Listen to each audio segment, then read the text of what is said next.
Galang drugas-drugas eh. Sa report ni Benji, siyabo. Sa report ni John Cator, siyabo. No? Sa pikas kabayan, di apon magigalay na angkon nga grabing injury sa lawas. May hinungdas kamatayon sa PDL nga si Fernando Prahes.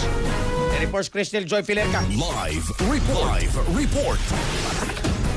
Gipagawas na sa National Bureau of Investigation Central Visayas ang resulta sa autopsy ni Fernando Prahes o alias Andot, 37 anyos, usa ka person deprived of liberty kundiin blunt traumatic injuries ang hinungdan sa iyang kamatayon.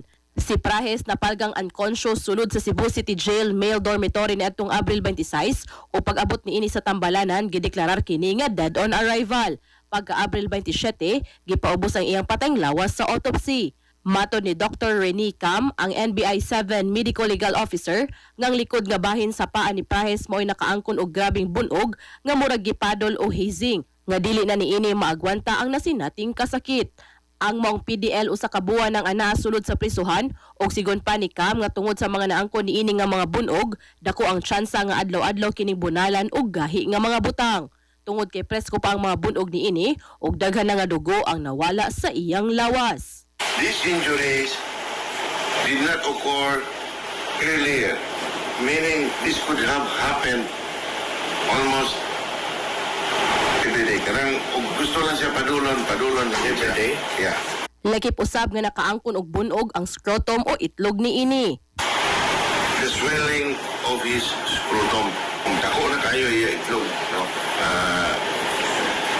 Maybe pagpadol, maigo ko na niya itlog, or it could, there is a possibility nga ituyo. Dugang pa ni Ana, ang 37 anyos nakaangkon usab og bunog sa iyang siko, kundi gitawag kini ni Cam nga defense wound, tungod kay posible kini niyang naangkon sa pagdepensa niya sa iyang kaugalingon.